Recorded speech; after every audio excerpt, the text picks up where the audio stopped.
100 years ago, long before television and mass tourism, there was only one way to see the world. Huge fairs were staged in every great city, bringing the world to the public. From Italian gondolas to African elephants. But it wasn't just animals and objects that were exhibited. Live human beings were put on display. These were human zoos.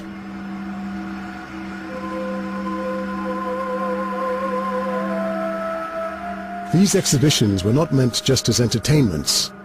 They were masterminded by scientists and designed to demonstrate the superiority of the white race. The average white man is stronger of limb, fleeter of foot, clearer of eye than the average yellow or red or black. Human zoos taught the public that racism was scientific. This new science of race would inspire and feed the ideology of the Nazis, giving academic grounding to the 20th century's greatest atrocity. This is the story of the human zoos and their legacy, buried by history until now.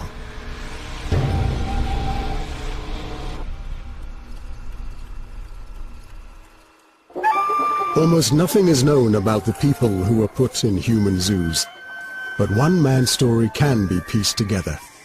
His name was Ota Benga. He was a pygmy from the Congo. Ota Benga would pass through the hands of 4 of America's leading scientists: the anthropologist William McGee, the zoologist William Temple Hornaday, and Madison Grant, America's greatest racist and the author of Hitler's favorite book.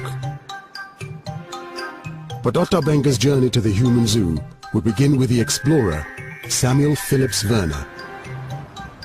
At the beginning of the 20th century, Werner was one of the world's leading experts on pygmies. He'd even lived among them in the Congo. My grandfather, he wanted to show the world that there were these people and acquaint their civilization with ours. He thought that this would be sensational. I don't think my grandfather would have liked this environment. It's too artificial for him. I'm here to show you this picture that was taken of my grandfather, Werner. I think he's a rather handsome fellow. Well, he was very adventurous.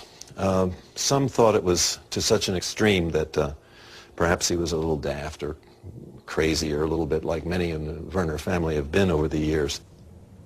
He saw the pygmies as people who were very close to nature and had a wonderful knowledge of who ate what and how they could cure diseases with various concoctions and how to poison an elephant. You realize a single pygmy could bring down an entire bull elephant single-handedly. I don't think that any of us could do that.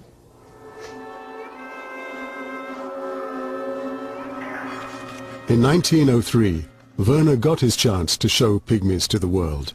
I don't think it's in there now. I think it's in here. An anthropologist offered to pay him to bring pygmies to America. If he pulled off the feat, it could catapult Werner into the A-list of famous explorers, next to Stanley and Livingstone. But first, he had to meet his employer's list of demands. Yeah, here we go. Here we are. What is to be procured? Estimates of the cost. This is it. 1 pygmy patriarch or chief, 1 adult woman, preferably his wife, 1 adult man, preferably his son, 1 adult woman, the wife of the last or daughter of the first, 1 female youth unmarried, 1 female youth unmarried not nearly related to the last, 2 infants of women in the expedition, a priestess and a priest, or medicine doctors, preferably old. All of the above 12 to be pygmies. Oh, that's quite a list. Werner was actually thinking he could do this. But Werner's amazing adventure was not unique. A century ago, before we could travel the world as tourists, the only way we could witness how other races lived was to visit an ethnic show, or human zoo, with live specimens that explorers had brought back for our entertainment. We're talking about millions of people going to see these shows when they're at their peak in terms of scale, in terms of cost, in terms of the amount of investment that's going into them. Human zoos were such a big draw that every major city had to stage one. Some of the most spectacular were in Paris, Chicago, Hamburg, and London. In 1924, King George V and Queen Mary inspected the live exhibits at the British Empire exhibition at Wembley. Everyone wanted to be in on the act. Sometimes it's missionary people and they're putting on the shows to raise funds for missionary activity. Sometimes it's very much entrepreneurs taking advantage, being able to import people and just make a bit of money. Sometimes it's anthropologists and they claim it's for scientific reasons. So there's absolutely no doubt that there is such a thing as race, and there's absolutely no shame or reluctance to talk about race. And the exhibits became ever more extravagant. Eventually, explorers' tales were brought to life by recreating entire villages. Originally, often you just get, for example, a show within a local theatre and you go along for a couple of hours. Whereas by the later 19th century, you can often have hundreds, if not a couple of thousand people on a single site eating, and they're constantly on display. One of the most popular British exhibitions was held in 1899. It was called Savage South Africa. The natives were so keenly awaited that they were asked to perform to the crowds as soon as they stepped off the boat at Southampton Docks. By the time they made it to Earl's Court Exhibition Centre in London, their ringmasters were making them restage great battles from across the empire. So, for example, one thing that they do is reconstruct a raid by Africans during the Matabele Wars. And there's actually a film of this, and it's some of the earliest footage of Africans on film. And you've got the Dutchmen lined up, and you've got the Africans coming in and kind of seeming to attack them, and it's very, very much in the vein of spectacular visual entertainment. In the end, the show proved almost too popular. Savage South Africa causes quite a stir because at one point women are banned from going into Earl's Court because they've supposedly been touching their natives. Scientists were also desperate to get their hands on the natives. At the end of the 19th century, academics were only just beginning to study humankind in scientific terms. This new science of anthropology saw human zoos as an opportunity to investigate humanity close up. Living labs where they could study all of the races in one place. One of the first American anthropologists spotted the potential of human zoos and set his sights on building the biggest and most popular human zoo ever, with more human specimens than any other. His name was William Magee. Magee always had to do everything bigger, more showy, and just in your face, I am the best. He was a stubborn, ambitious individual, but he was also one of the greatest and most well-known scientists of the last century. Magee's human zoo would be more than spectacular public entertainment. Magee had a point to prove to the public. Those who know the races realize that the average white man is stronger of limb, fleeter of foot, clearer of eye, and far more enduring of body under stress of labor and hardship than the average yellow or red or black, despite the special proficiency along a few narrow lines sometimes displayed by the lower types and drawn large in travelers' tales. What he wanted to do in St. Louis was show people how human beings had developed and how human cultures and races had developed. He decided to bring the extreme. He wanted to get the tallest people in the world, and he thought they were people from Patagonia, which is down at the tip of South America, okay? Since there was the tallest people in the world, he wanted the smallest people in the world. So he went over, he sent an expedition over to the Belgian Congo in that area to get pygmies. He wanted the Ainu, who were up in this island north of Japan, supposedly the hairiest people in the world. He also wanted what he considered the most primitive American Indian group, which was the Cocopah in Mexico. McGee wanted the Eskimo, people from South Africa. Logistically, it was a nightmare. The biggest nightmare belonged to McGee's special agent, the explorer and pygmy expert Samuel Phillips Werner. To bring back pygmies for McGee, he had to embark on a daredevil trip into the heart of Africa. He was just excited by every bit of it. He was that kind of a guy. If you told him that a place was dangerous, he'd say, I want to go there. I have here an old map showing the world as it was at the time my grandfather made his voyages to Africa. My grandfather got on board a ship in New York, first went to London, and then all the way down the European coast and around Africa to the Congo River. And he made his way up the Congo River with steamers as far as it would go. But once he arrived at the area where the great waterfalls were, he had to hire a crew of natives to take everything by hand up thousands of feet of waterfall country. Now he had to encounter crocodiles and hippopotamuses that would upset the boats, and some of the areas in the river, they had great whirlpools that would, if you fell into them or your boat went into them, you would completely drown and you'd be thrown out on the side of a cliff somewhere. He did actually get malaria, but he swore to the end of his days that he got that in the swamps of South Carolina, not in Africa. But Werner's adventures would change the way the Western world saw race forever.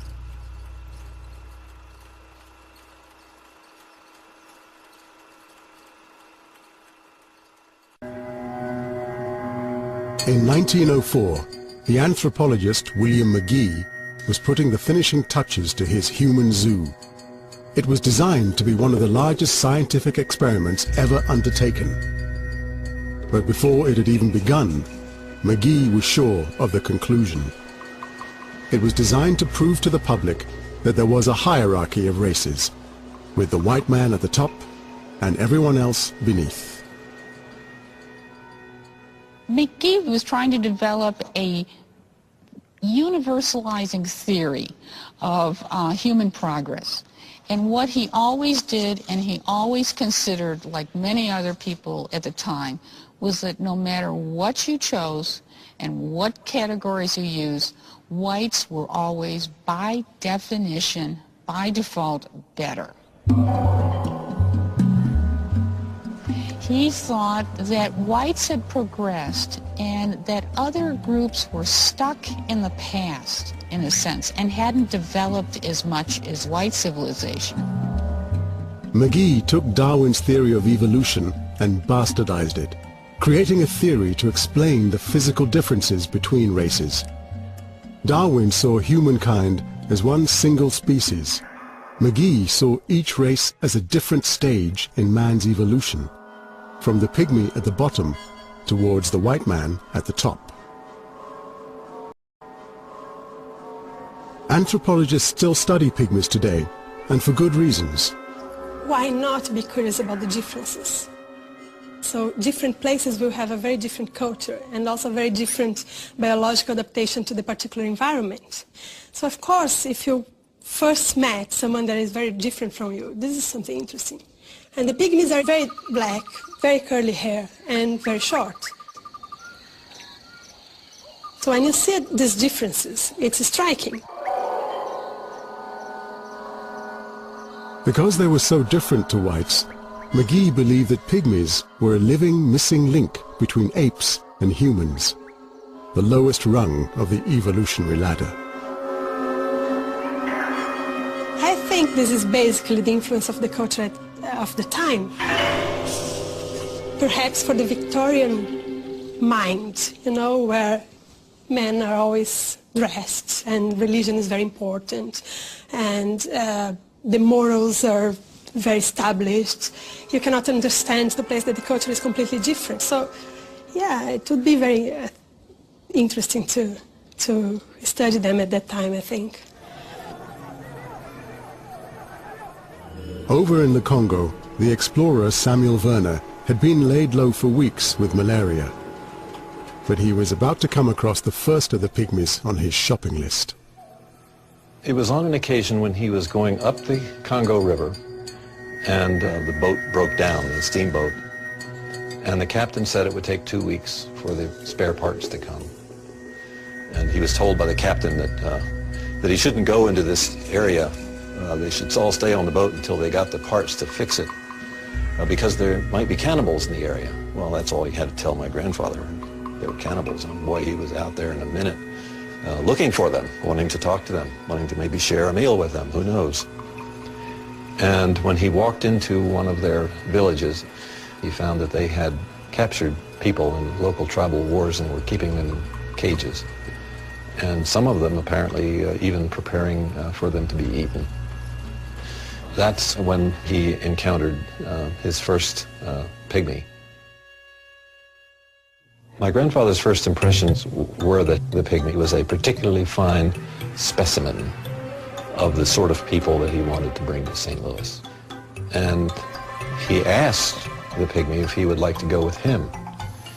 The pygmy expressed that he'd rather take his chances with St. Louis than suffer being eaten by the cannibal tribe. My grandfather traded a roll of brass wire and some salt for the pygmy's freedom. The pygmy's name was Otabenga. I mean, I don't know for sure, but I think he had never seen white people before.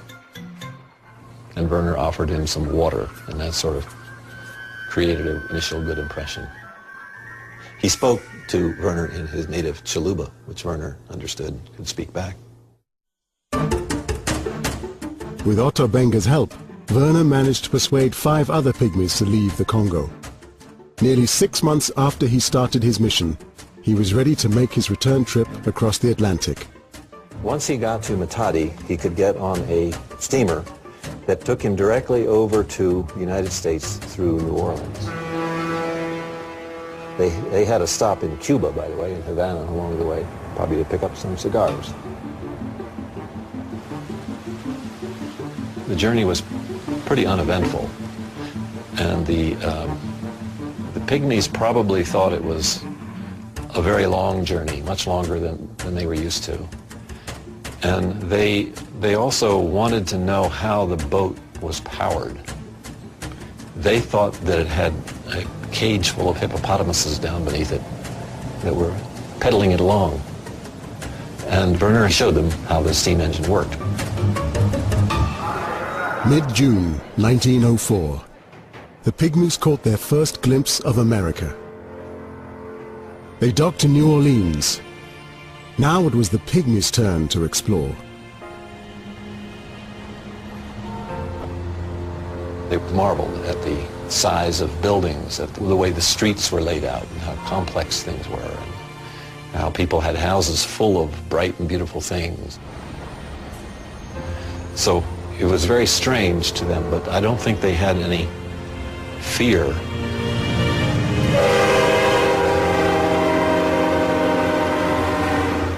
While Werner recovered from his malaria, he sent the pygmies to St. Louis by rail. Of course, that too was an amazing thing for them to be on a railroad train.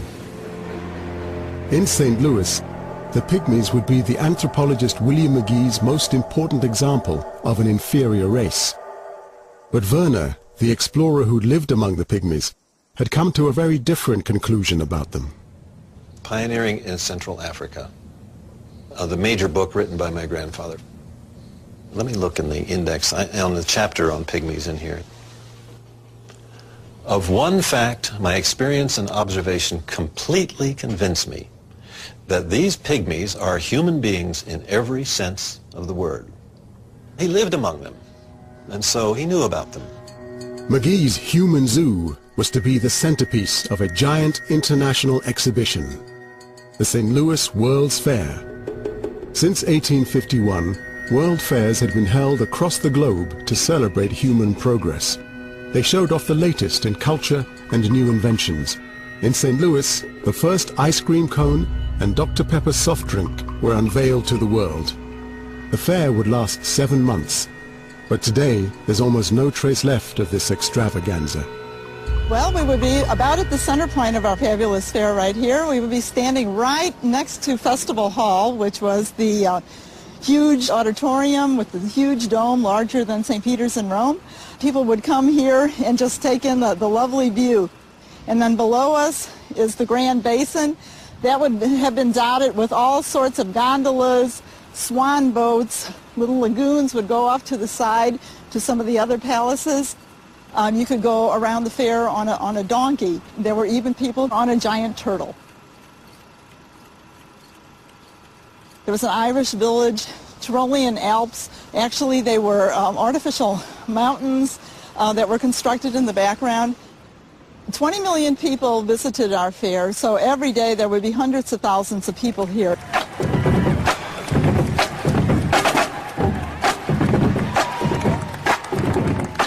But in this celebration of human progress, McGee's 2,000 human exhibits were going to steal the show. His plan was coming together. He had already assembled 300 Filipinos. The Patagonian giants were on a boat from Liverpool to New York. 400 barbarian Igorots and Negritos were stranded in San Francisco waiting for the weather to clear. The hairy Ainu from Japan were making their way from Vancouver. But the most eagerly awaited were the Pygmies. African Pygmies for the World Fair. St. Louis Post-Dispatch, June 26, 1904. Here are some queer facts about African pygmies. They live in forests. They are extremely shy. They eat the flesh of wild animals killed with poison arrows. They're extremely cunning and dexterous.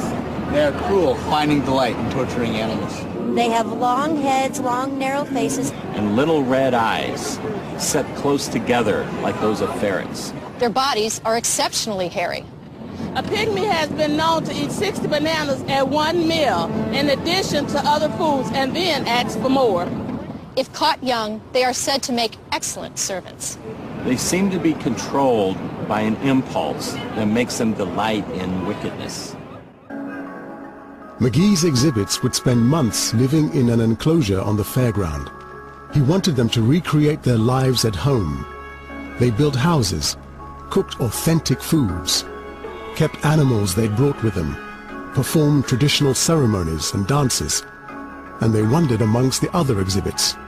For visitors to the fair, it seemed as if the whole world had come to St. Louis, and the anthropological lessons were clear. In many ways, it was a cool idea. The visitors would come and see contrasts. And so this is the people from Patagonia, and so you can see he wears shoes, and he's got trousers on and suspenders. So the Pygmies would be more savage in this scheme of McGee's because they're partially naked. McGee thought that the Pygmies looked like gorillas. They had a darker skin, which looked like gorillas' dark hair or chimpanzees' dark hair. They also had some ceremonies that would imitate the sounds of chimpanzees.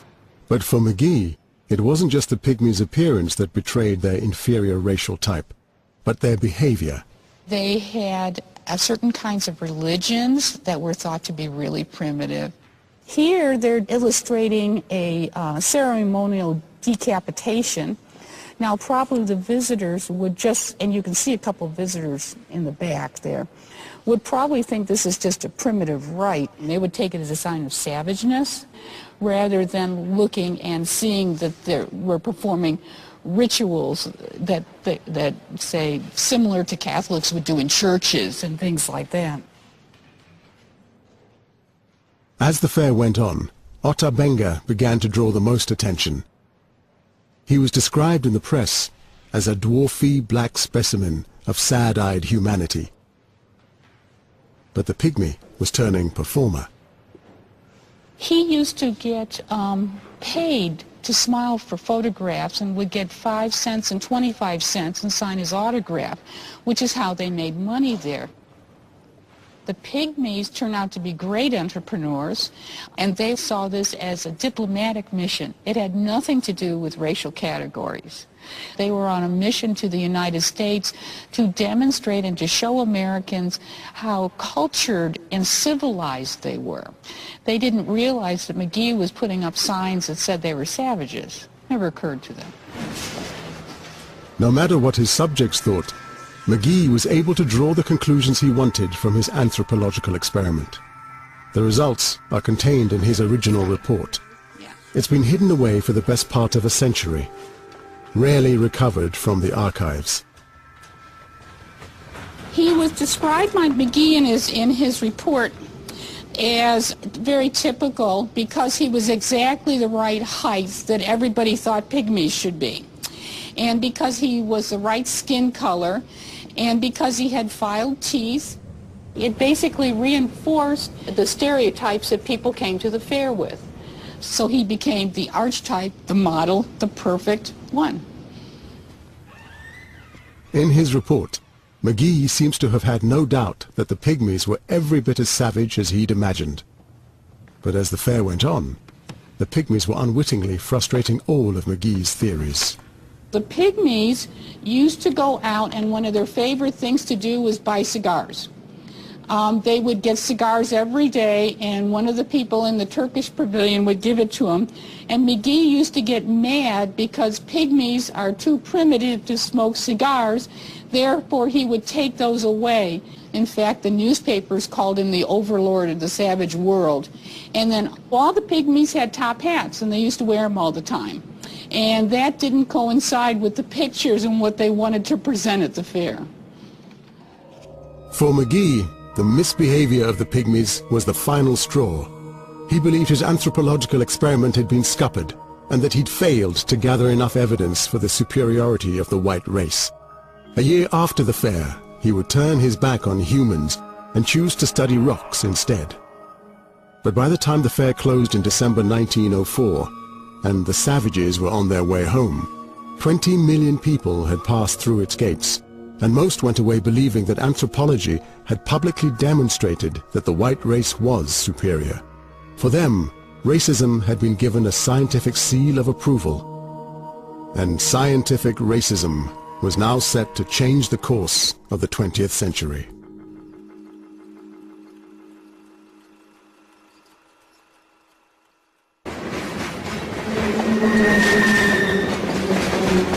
For almost a year, Ota Benga and the other Pygmies had lived in America, exhibits in a human zoo. In 1905, the explorer Samuel Phillips Werner took them back to their home in the Congo. But Ota Benga found that he had no home to go back to. He thought he would rejoin his tribe, which he found had been completely eliminated. So Werner suggested that maybe he would get along with the Batwa, and he in fact married a young woman from the Batwa, and she got bitten by a poisonous snake and died. And then the Batwa rejected him as being a bad influence on them. He felt a stranger. He felt like he was not accepted in his own land anymore. Ota Benga begged Werner to take him back to America. Werner definitely did not want to do this. But Ota Benga threatened to jump in the river and be eaten by crocodiles if Werner didn't take him back to America, which he thought was St. Louis. And Werner had to explain to him, no, there's a bigger city called New York, and that's where we're going. Werner and Ota Benga left for America within weeks. This time, they made the 3,000-mile journey via Liverpool. Transporting crates of live animals, parrots, monkeys, and snakes, Werner had his hands full. But Ota Benga found no trouble passing the time. Ota Benga discovered cigarettes on the steamship, and he kept going to the counter where cigarettes and whiskey were sold, and imbibed at his pleasure and gave the bill to Werner.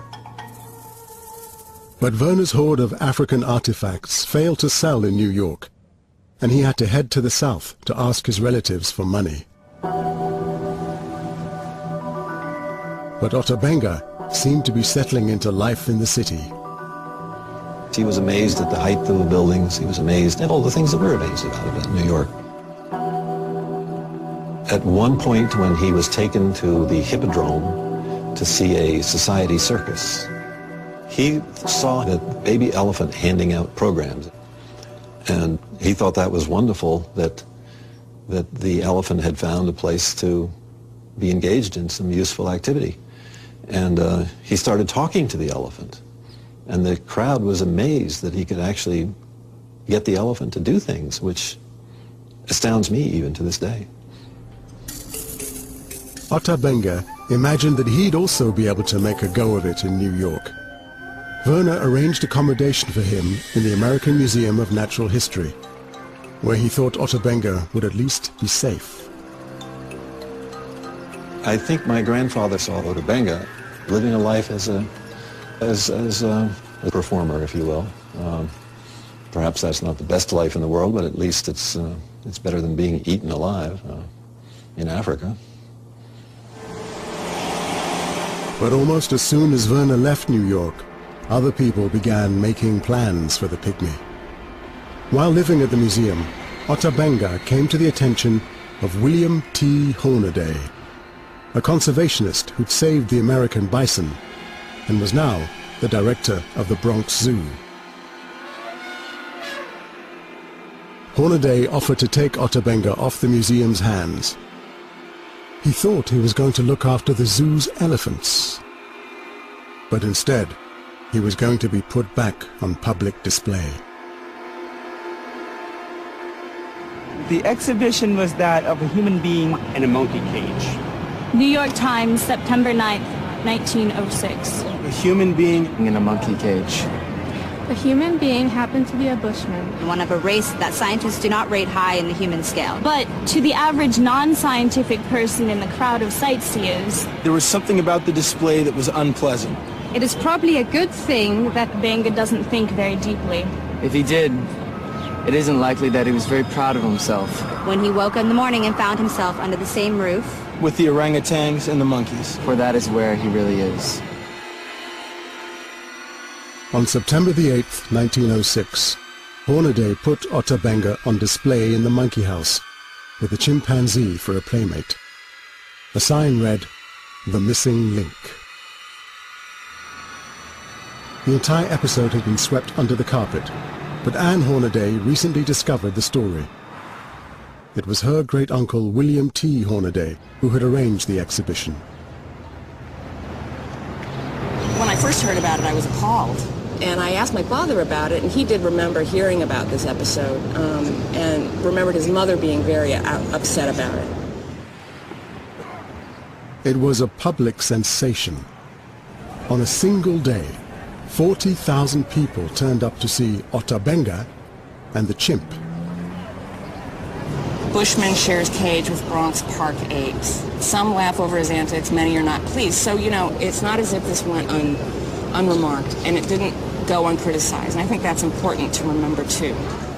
The exhibition lasted only 2 weeks. African-American church ministers insisted that Ota Benga be released, not because the exhibition was racist, but because they thought the pygmy should be converted to Christianity. Ota Benga was now on offer to anyone who'd take him.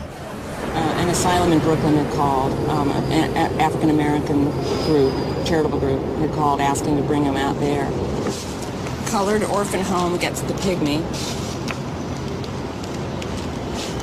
Ota Benga has left the New York Zoological Park in the Bronx and has been installed in the Howard Colored Orphan Asylum, Bean Street and Troy Avenue, Brooklyn.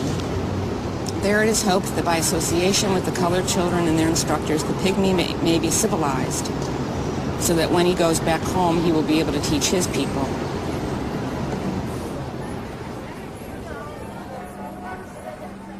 Although an adult, Ota Benga was confined to an orphanage, hidden away from a public who had queued to see him.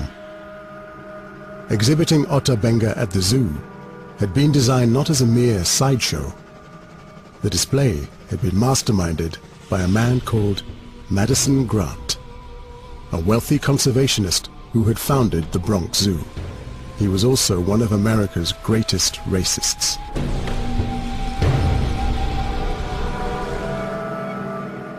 He had decided to put Otto Benga on display, to educate the masses about scientific racism.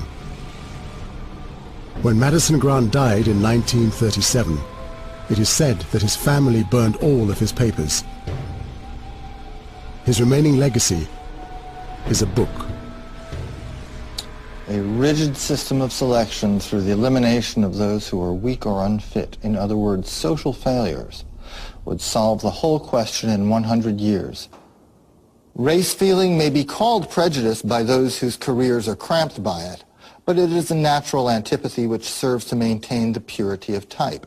If the melting pot is allowed to boil without control and deliberately blind ourselves to all distinctions of race, creed, or color, the type of Native American of colonial descent will become as extinct as the Athenian in the age of Pericles and the Viking in the days of Rollo.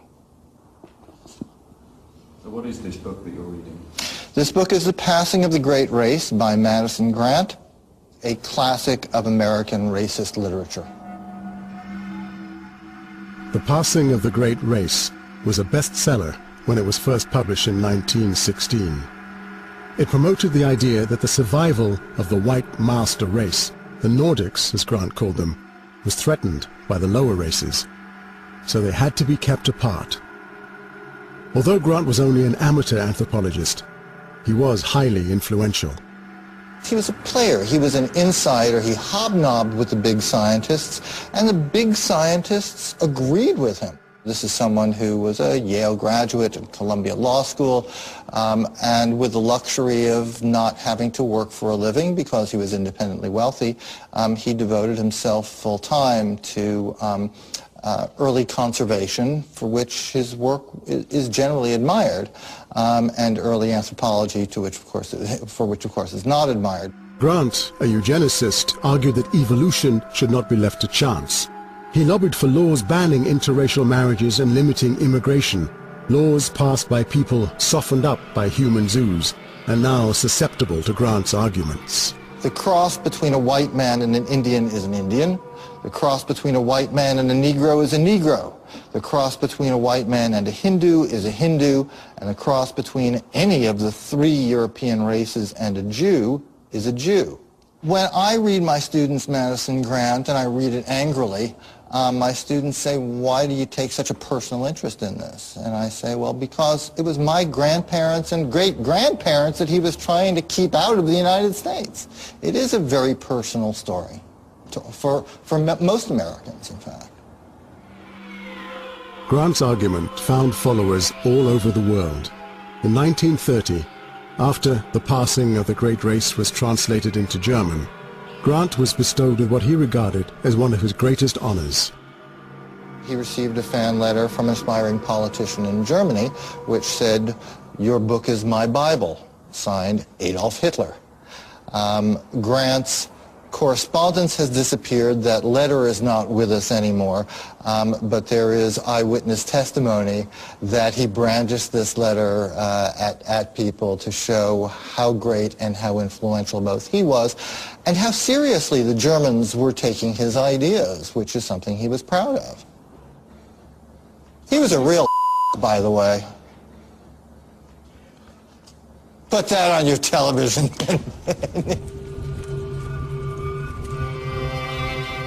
3 years after Hitler sent his letter to Madison Grant, he seized power in Germany and turned his hero's ideas into policy.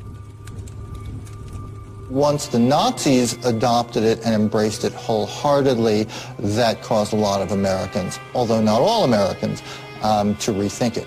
Some American scientists were saying things like, hey, the Germans are beating us at our own game, and this is a bad thing.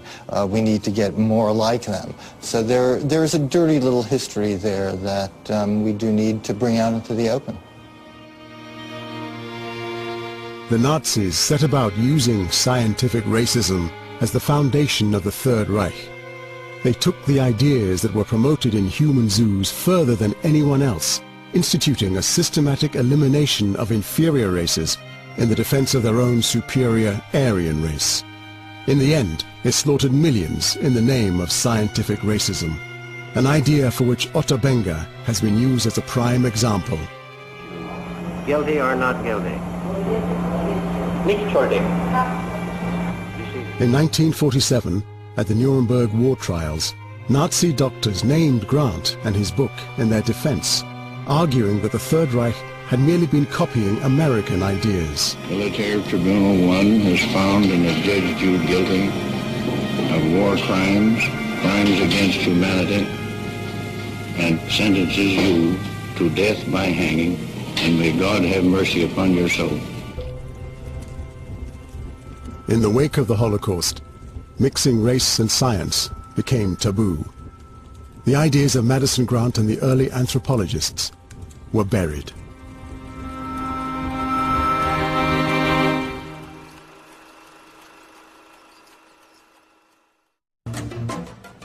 Since the Nazi atrocities of World War II, talking about racial difference has become taboo. How does it make you feel talking about this stuff? Me? It's not something that particularly means much to me. We have been accustomed to race is evil and sex is dirty. Is there such a thing as race? I don't hate any races. I don't fear many races. And I think there's a difference between recognizing racial differences and fearing or hating them.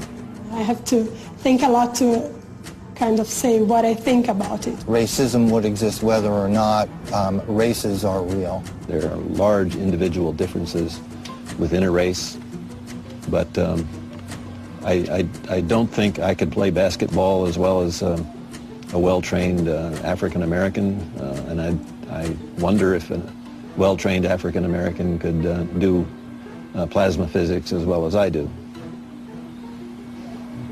Isn't that racist? Yes, it's racist. I never said I wasn't a racist. There have been no human zoos since the 1940s. Today's anthropologists still study differences between humans, but reach very different conclusions. Of course, there are differences across continents. But if you go to Asia, it's clearly different from Africa, it's clearly different from Europe, and people vary in skin color, in hair type, in body size, in fatness, in all sorts of things. And this is related to the particular adaptations to the environment. So you see that probably it's good to have dark skin if you are in a tropical country. But this is not fixed. So this doesn't make a race, right? In terms of what was implied in the past was that the different races had different cognitive capacities as well. And this is not true. People are very flexible, very intelligent, and very able to adapt. So does race exist? Or? I don't think so. No, I don't. I wouldn't call race. I would call just diversity. We are not really allowed to talk about these differences nowadays, I think, but talking about them is actually good to understand better what are humans as a species, how we are similar and how we are different as well, and this doesn't mean worse or better.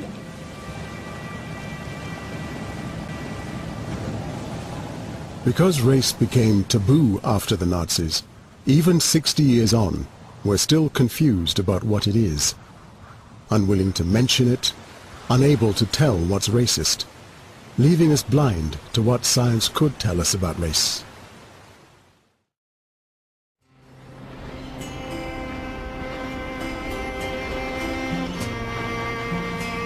But what of Ota Benga, the pygmy who at the beginning of the 20th century was displayed as a living example of racial inferiority?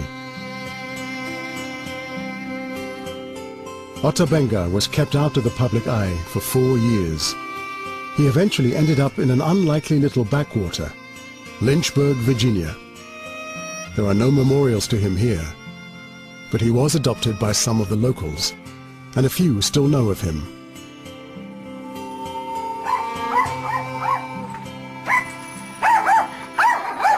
My husband, Chancellor Edward Spencer, used to speak about this strange person, Ota Benga.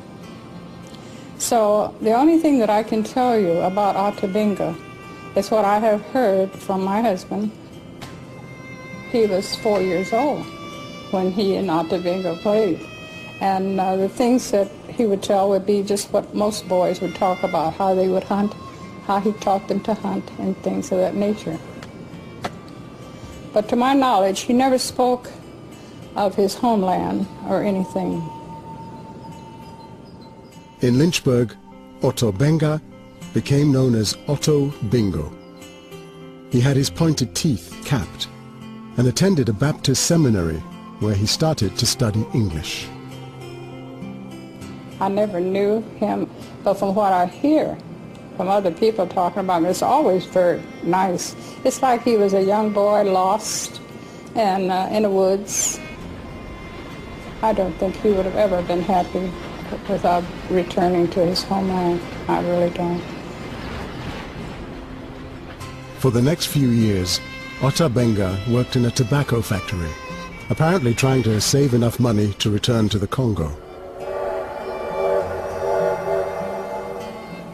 I could talk on and on, but eventually I guess the whole world would know about this small pygmy man that never dreamed of living in a strange town like Lynchburg, Virginia.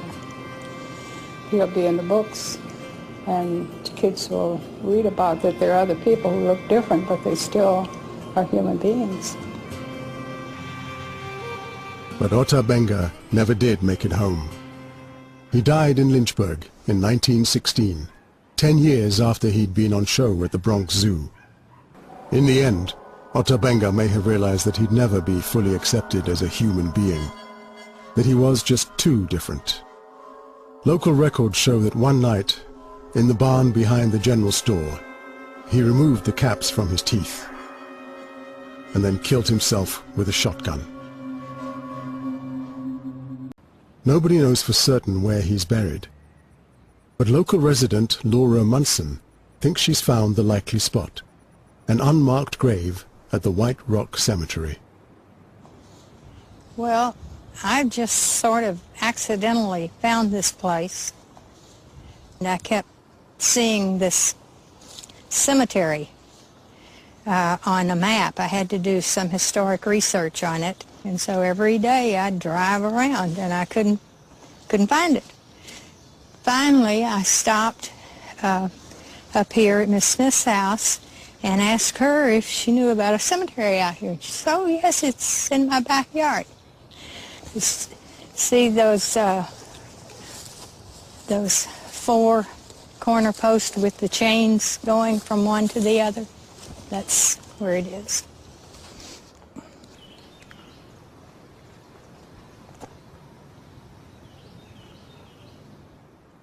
Nobody really accepted him. He was a pygmy, but he wasn't that short. There were persons who really did try to embrace him and treat him with some dignity and some respect.